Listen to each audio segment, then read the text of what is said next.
सेही सभारे तांकर समस्त परिवार वर्ग सेही सभारे उपस्थित थिसन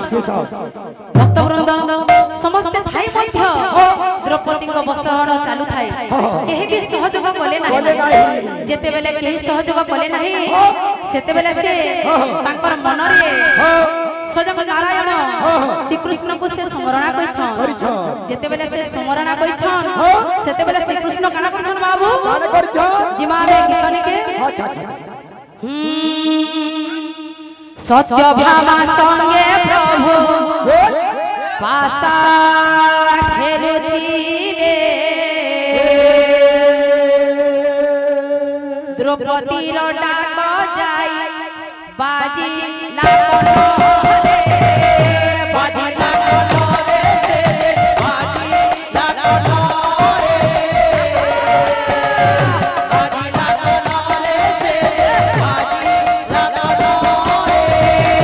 एक दिन द्रौपदी जे दिले बस शरीर सुधिबे आजी प्रभु बदमो प्रभु बदमो से प्रभु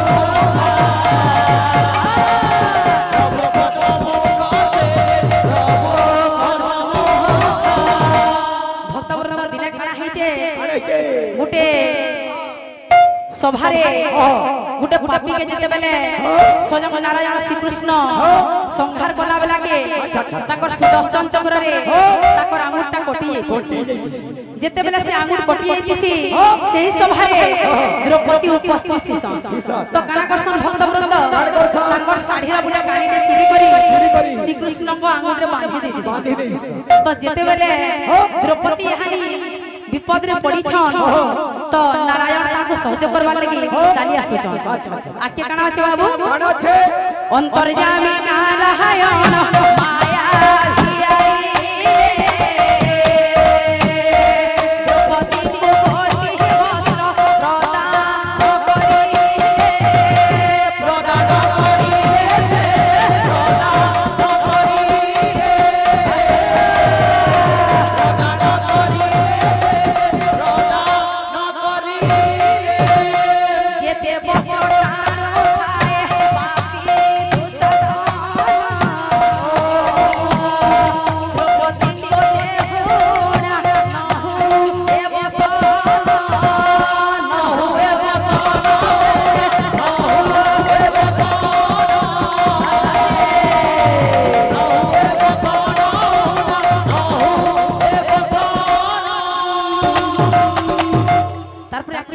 जेते बेले द्रौपदी को डाक सुनी करी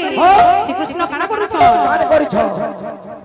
सती डाक सुनी नारायण तेजी आसी द्वारिका भुवन सती डाक सुनी नारायण तेजी आसी द्वारिका भुवन